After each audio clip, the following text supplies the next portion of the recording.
While walking home, a neighbor shouted, "Your girlfriend's inside, with someone else." I looked up, curtains open. I'll never forget that night because everything unraveled in seconds. It was a Wednesday, one of those long days where your body feels like it's just carrying itself forward out of habit. I'd worked a late shift at the hardware store, stayed behind to help with inventory, and picked up some groceries on the way home. The bag was cutting into my fingers, and all I could think about was getting inside, tossing everything on the counter, and finally sinking into the couch with Carly. I turned the corner onto our street, and that's when it happened. "Hey, Daniel," a voice rang out sharp and loud, cutting across the quiet block. "Your girlfriend's inside, with someone else." It was Mr. Hensley, my neighbor from across the street. Everyone knew him.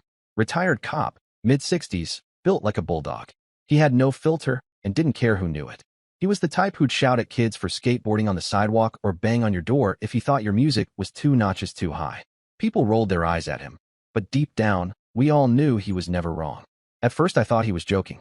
He had this gruff sense of humor that always towed the line between serious and absurd. But then I saw his face. He wasn't laughing. He was pointing. "Look up," he barked. And I did. Our apartment was on the 3rd floor, the one with the big bay window Carly always insisted we keep uncovered because she liked the natural light. The curtains were wide open. The glow of the floor lamp spilled across the room, and there, plain as day, I saw 2 figures on the couch. One was Carly. The other was a man I didn't recognize. At first my brain tried to rationalize it. Maybe a friend had stopped by. Maybe they were watching something on her laptop. But then the scene sharpened in front of me like a cruel photograph. Carly's shirt was off, tossed onto the armrest. The guy's hand slid across her bare back. His head tilted toward hers, and then his mouth was on her neck. The grocery bag slipped from my hand. A box of pasta hit the pavement and split open, the dry noodles scattering like brittle sticks across the sidewalk. I didn't move. I just stared. My stomach felt hollow, like someone had scooped me out from the inside. My chest tightened. I could hear blood pounding in my ears, drowning out everything else, until Mr. Hensley's voice cut through again. "You gonna stand there all night?" he growled. That snapped me out of it. I blinked, forced air into my lungs, and looked down at the mess on the ground. Then I looked back up. Carly laughed at something he said, the kind of laugh she used to save for me. Without thinking, I marched toward the building. My body was moving before my mind could catch up. Every step up the staircase felt heavier, louder, like the whole building must have heard me coming. By the time I reached the door, my hands were shaking. I shoved the key into the lock, twisted hard, and pushed it open. The sound that hit me first wasn't what I expected. Not guilt, not panic, laughter. Carly and the guy were tangled on the couch, a bottle of wine open on the table, 2 glasses half empty. They froze when I stepped in, but it wasn't immediate horror on Carly's face. It was annoyance. "What the hell, Daniel?" she snapped, pulling a blanket across her chest like I was the one intruding. "You can't just barge in like that." Barge in? Into my own apartment. The guy didn't even bother to stand up right away. He leaned back, smirk tugging at his mouth, like he was daring me to swing. He had sharp features, well-styled hair, and a smugness that radiated off him like cologne. I looked at Carly. "Who is he?" She rolled her eyes. "Don't do this right now. You're making it weird." "Weird?" My voice cracked halfway between disbelief and fury. "I come home and find you with some stranger, and I'm making it weird?" The guy finally stood, slow and deliberate, like he had all the time in the world. He was taller than me by a couple inches, built like he spent every spare moment in the gym. "Maybe you should take a walk, man," he said casually. "Cool off." That tone, that nonchalant arrogance. My hands curled into fists so tight my nails dug into my palms. For a second, I wanted to hit him. Everything in me screamed for it. But some part of me, maybe my father's voice, maybe the ghost of my better judgment, held me back. I wasn't going to give him the satisfaction. Carly stood then, clutching the blanket tighter. "Daniel, you're overreacting. It's not what it looks like. Not what it looks like." The oldest line in the book, delivered while half-dressed with wine glasses on the table and another man standing beside her. I laughed. It came out broken, sharp, but I couldn't stop it. "You're unbelievable." The guy shrugged, unfazed. "Like I said, maybe step outside." I turned to him. "You don't live here. You don't tell me what to do in my own apartment." That got under his skin, just a little. His smirk faltered. Carly jumped in fast, as if to stop things from exploding. "Both of you, just enough," she shouted. The noise carried. I could hear a door open down the hall. A neighbor peeking out. More footsteps overhead. This wasn't a private fight anymore. The building was listening. Something inside me clicked then. I realized they had already lost. They didn't know it yet, but the damage was done. Neighbors had seen the man come in. Now they'd heard the shouting. Even if Carly spun it, even if she begged and lied and tried to patch it up, The truth was out in the open. I looked around the apartment one last time. The blanket, the empty glasses, the tossed-aside clothes. My life with Carly, shattered in a single evening. I didn't scream. I didn't fight. I just walked over to the grocery bag, picked it up off the floor, and stepped back into the hall. Carly called my name once, half pleading, half angry, but I didn't look back. As I closed the door behind me, I heard the guy mutter something smug. Carly's voice rose sharp in response, already turning on him. The cracks were showing. When I stepped outside into the night air, Mr. Hensley was still leaning on his railing across the street, arms crossed. He gave me a slow nod, like he'd seen this 1,000 times before. "Told you," he said. I didn't answer. I just kept walking. The bag was heavy in my hand again, but I didn't feel it. My head was buzzing, replaying the scene over and over, the betrayal stamped into my brain like a brand. That was the moment I knew. Carly wasn't just unfaithful. She was reckless enough to let the world see it, arrogant enough to think I'd swallow it, and cruel enough to make me the villain in my own home. And if she thought that was the end of it, she was wrong. I didn't sleep that night. I lay on the mattress staring at the ceiling, hearing every sound in the apartment around me. Carly had come into the bedroom hours later, acting like nothing happened. She climbed under the blanket, her back to me, and within minutes her breathing evened out. I stayed awake, fists clenched at my sides, the image of her and that man replaying endlessly in my head. In the morning, she behaved like it had been a minor argument. She walked into the kitchen, hair tied back, poured herself coffee, and asked if I wanted eggs. I just stared at her, waiting for her to admit something, anything. She avoided my eyes. When she finally spoke about it, her tone was cold, calculated. "You're blowing this out of proportion. He's just a friend. You're making yourself look jealous." That was her defense. Not remorse. Not an apology. Just an attack, flipping it on me. It was surreal. I left without eating, and when I came back that evening, she was gone. A note on the counter said she was staying at her sister's for a couple days to cool off. I should have been relieved. Instead, it made me angrier. She wasn't cooling off. She was hiding, buying herself time to twist the story. I was right. Within days, I started hearing whispers. Friends calling to ask if I was okay, but their questions were framed strangely. "We heard you lost it," one said. Someone said you got aggressive. Another asked if I was still struggling with trust issues. It hit me like a second betrayal. Carly was painting me as unstable, a paranoid boyfriend who had imagined something that wasn't there. The neighbors had heard shouting, but they hadn't seen enough to be sure. And Carly was quick with her story. Daniel came home exhausted, saw me with a friend, and jumped to wild conclusions. "He's insecure. He embarrassed himself." She didn't just cheat. She was making me into the villain. I decided not to fight it. Not yet. I stayed silent. When friends probed, I gave short answers. When Carly texted, I didn't reply. I didn't even correct her lies. Let her think she was winning. Let her feel safe enough to show her arrogance to everyone else. Then came the birthday invitation. Carly's 27th. She sent out a group message, cheerful and sweet, inviting everyone to a party at a friend's house. "Come celebrate," she wrote, as if nothing had happened. As if she hadn't been exposed on the couch with another man less than 2 weeks earlier. At first, I thought about skipping it. Why put myself in the same room as her? Why give her another chance to spin the story in front of everyone? But then I noticed something. In the list of names she tagged, Greg's was there. The same man. She had invited him. That's when my anger turned cold. I RSVP'd yes. The night of the party, I walked in with a six-pack under my arm, smiling politely at people as if I had no idea what had happened. Carly was radiant in a red dress, the kind she used to save for nights out with me. She kissed my cheek in front of everyone, like we were still together. I didn't kiss back, but she didn't care. She was putting on a show. "Daniel," she said loudly enough for people around us to hear. "I'm so glad you came. I knew we'd be fine." Fine. Like betrayal was just a hiccup. For the first hour, I played along. I chatted with friends, laughed at jokes, kept my drink in hand, but stayed sharp. Carly floated around the room, basking in the attention, leaning close to Greg more than once. A few people noticed, but she laughed it off each time. I could feel the tension building like static before a storm. Then came the moment. Carly stood in the center of the living room, wine glass raised. "Everyone, thank you so much for coming," she said, smiling wide. "This year has been amazing, and I'm so grateful to be surrounded by such wonderful friends." There was polite applause. She looked around the room, glowing under the attention. And that's when I stepped forward. "Yeah," I said, my voice calm but carrying across the chatter. "Wonderful friends. Like Greg, right?" The room fell silent. All eyes turned to me, then to Greg, who was leaning against the wall with his usual smug half-smile. Carly froze, her smile faltering.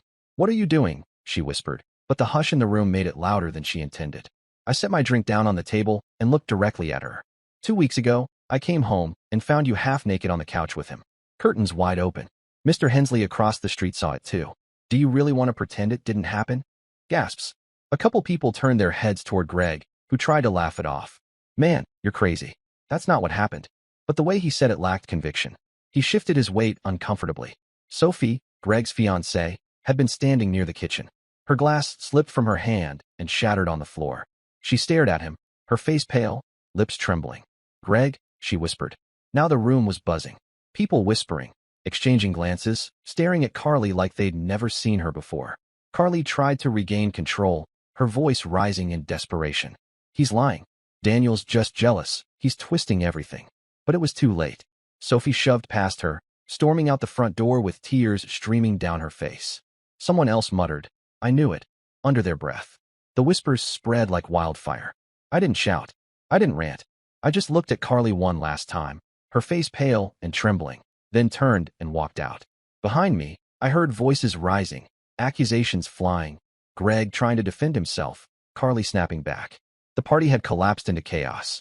By the time I stepped outside into the cool night air, the damage was done. The perfect image Carly had tried so hard to maintain was shattered. Her lies couldn't cover it anymore. People had seen her mask fall off in real time. I didn't even need to say another word. That night marked a turning point. Up until then, Carly still had control of the narrative. She'd been able to twist things, paint herself as the victim, make me out to be insecure. But after the birthday party, everything shifted. Her friends had seen the truth. Sophie had seen the truth.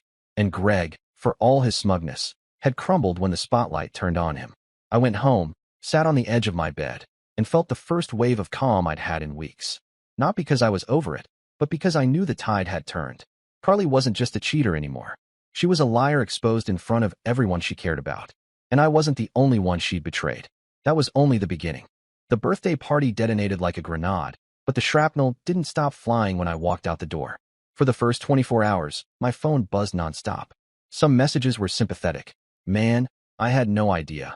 Good on you for saying something. Others were cautious, testing the waters, trying to figure out whose side to take. And then there were the messages that carried Carly's fingerprints. Friends repeating her lines almost word for word. Maybe you misunderstood. It looked worse than it was. She says you've been stressed. Carly wasn't just licking her wounds. She was going on the offensive. 3 days after the party, she showed up at my workplace. I work at a mid-sized hardware store, not glamorous, but steady. She timed it perfectly, midday on a Saturday when customers were lined up at the registers. She walked in wearing that same red dress, mascara perfectly done, eyes wide like she was ready for an Oscar performance. Daniel, she called out, loud enough for everyone to hear. Can we talk? Please. Heads turned. I froze. She marched right up to me at the counter and grabbed my arm, her voice shaking, but just enough to sound dramatic, not genuine. You can't keep ignoring me, she said. I know you're angry, but making me look like a cheater in front of everyone? Do you realize how humiliating that was for me? I laughed, a short, bitter sound that slipped out before I could stop it. You humiliated yourself. That was the moment she pivoted, right there in front of everyone. Her eyes narrowed, and her voice cracked just enough to sound fragile. This is what you do, she said, louder now, glancing at the customers as if they were her jury. You twist everything. You control everything. You make me feel like I'm losing my mind. You scared me that night. The words hung heavy in the air. Customers stared. My manager, Frank, came over, frowning. Carly seized the moment. He's not who you think he is, she told Frank. He has a temper. He gets paranoid. Enough, Frank cut her off. That stunned her. Frank wasn't just my boss. He'd known me for years. He'd been to cookouts at my parents' place. Met Carly enough times to notice the way she constantly shifted stories to suit herself. And most importantly, Frank lived in the same building as us. He'd heard the shouting the night it happened. He knew I hadn't imagined it. Carly, Frank said flatly, this isn't the place for your drama. Take it outside. Her face crumbled. She looked around, realizing the crowd wasn't with her. Some were whispering, shaking their heads. The act had cracked. She stormed out, slamming the glass door so hard it rattled. That was her mistake. She thought she could smear me in public, but instead, she exposed herself as manipulative in front of a room full of people who weren't buying it. Still, I knew better than to relax. Carly was reckless, and reckless people double down when cornered. I was right. 2 nights later, I got a message from an unknown number. It was Sophie. We hadn't spoken since the party, but her words were sharp and precise. We need to talk. I think you should see what I found. We met at a cafe on the edge of town, the kind of place that stayed open late but was always half empty. Sophie looked like she hadn't slept in days. Her engagement ring was gone, leaving a pale mark on her finger. She slid her phone across the table to me without a word. It was open to a thread of messages. Carly and Greg. The texts weren't just flirtatious. They were conspiratorial. Carly. He thinks I'm saving for our place, but I'm really using his account. By the time he figures it out, I'll be gone. Greg. Good. He's boring anyway. Just keep him on the hook until we're set. Carly. Don't worry. He believes everything. I scrolled through dozens more, my stomach twisting tighter with every line. Sophie leaned forward, voice low. He used my money too. Wedding savings. He spent it on her. Hotels, gifts, dinners. I checked the receipts. They planned to bleed us both dry. The betrayal was deeper than I'd thought. It wasn't just infidelity. It was strategy. Carly had turned our relationship into a scam, milking me for security while Greg kept Sophie around as a financial cushion. We were pawns in their little game. What are you going to do with this? I asked. Sophie's jaw tightened. What are we going to do with it? That was the turning point. I wasn't alone anymore. Carly and Greg had burned both of us, and now Sophie and I had something they didn't. The truth, written in their own words. We spent the next hour mapping it out. Sophie had connections in town. Her father sat on the board of Greg's company. I knew Carly's weaknesses, her obsession with reputation, the social circles she clung to for validation. We didn't need revenge to feel good. We needed it to be loud, undeniable, and permanent. The first strike came online. Sophie posted screenshots of the messages in a private group chat Carly frequently used to brag about her perfect relationship. She didn't add commentary, didn't editorialize. She just dropped the screenshots, let them speak for themselves, and logged off. Within an hour, Carly was blowing up my phone. How could you do this? Delete it now. You're ruining me. But I hadn't posted it. Sophie had. Carly didn't even realize she was under attack from two sides. The second strike hit Greg. Sophie's father pulled strings quietly, and within a week, Greg was asked to resign from his job. Officially, it was for personal reasons. Unofficially, everyone knew. You don't get caught using company accounts to wine and dine your mistress without consequences. The third strike was unplanned, but it was the one that sealed everything. Carly showed up at another friend's house party, trying to salvage her social life. I wasn't there, but people told me later how it went down. She walked in, head high, trying to act like the victim of a smear campaign. She started her speech. Daniel's been lying about me. You all know I'd never. When someone cut her off, a girl pulled up Sophie's post on her phone, held it out, and said, "Then explain this." Silence. Carly stammered, tried to claim the screenshots were fake, but no one believed her. Not after the birthday party, not after the stun at my job, not after weeks of whispers and contradictions. She left in tears, her once loyal circle now turned cold. By the end of the month, Carly was radioactive. Greg was unemployed and dumped. Sophie was free of him, and I walked through town with people nodding at me like I'd been vindicated. But Carly wasn't finished yet. One night, well past midnight, I heard a knock on my door. Slow, deliberate. I looked through the peephole and saw her. Carly, makeup streaked, hair messy, eyes wide and wild. When I opened the door, she started crying immediately. "Daniel, please. I made a mistake. He doesn't want me anymore. Everyone hates me. I need you. I love you." The desperation in her voice would have broken me once. But not anymore. I didn't say a word. I didn't argue, didn't give her the fight she wanted. I just closed the door. Her sobs echoed down the hall as she eventually stumbled away. For the first time, I felt a sense of peace. Not joy, this wasn't joyful, but clarity. Carly had tried to destroy me, and instead, she'd destroyed herself. And Sophie wasn't done yet. She had one last move planned, and it was going to make Carly's world collapse completely. When I shut the door on Carly that night, I thought it was over. I figured she'd slink away, maybe crash at her sister's, and try to rebuild her life from the rubble she'd made. But the thing about people like Carly is they never believe the party's really over. They always think they can claw their way back, that someone will bail them out, that one more performance will save them. I underestimated just how far she'd sink before reality hit. A week after the midnight visit, I ran into Sophie again. She slid into the booth across from me at a quiet diner, her expression grim but steady. "She's been calling me," Sophie said. "Carly, begging. First for money, then for a place to stay." When I blocked her, she started leaving voicemails. I raised an eyebrow. "Why would she think you'd help her?" Sophie smirked. "Because she doesn't realize how much she disgusts me. But I've been saving the voicemails. You should hear them." She pressed play on her phone. Carly's voice spilled out, shaky and erratic. "Sophie, you don't get it. Greg, he left me with nothing. I gave him everything. And now he won't even answer my calls. Daniel won't take me back. Everyone hates me. I can't even show my face at work. Please, you have to help me. I'm not the villain here. Another one. Fine, maybe I screwed up. But we both got burned, right? Greg played us both. Doesn't that mean we're the same? Please, Sophie, don't let me end up on the street. Sophie stopped the recording and locked eyes with me. She still thinks this is salvageable, that she can spin it. And that's why I'm not done yet. I leaned back, studying her. What do you have in mind? Sophie told me her plan, and I'll admit, it was ruthless. But after what Carly and Greg had done, it was hard to argue. The opportunity came faster than expected. Greg had been trying to crawl back into Sophie's good graces, not because he cared about her, but because her family's influence had been his ticket to status.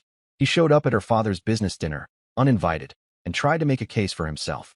He didn't get far. Sophie's father had him escorted out. But the gossip spread fast. Greg was desperate. Greg was finished. Carly heard about it too. And in her desperation, she showed up at the same dinner, uninvited, overdressed, clearly intoxicated. Sophie caught it on camera.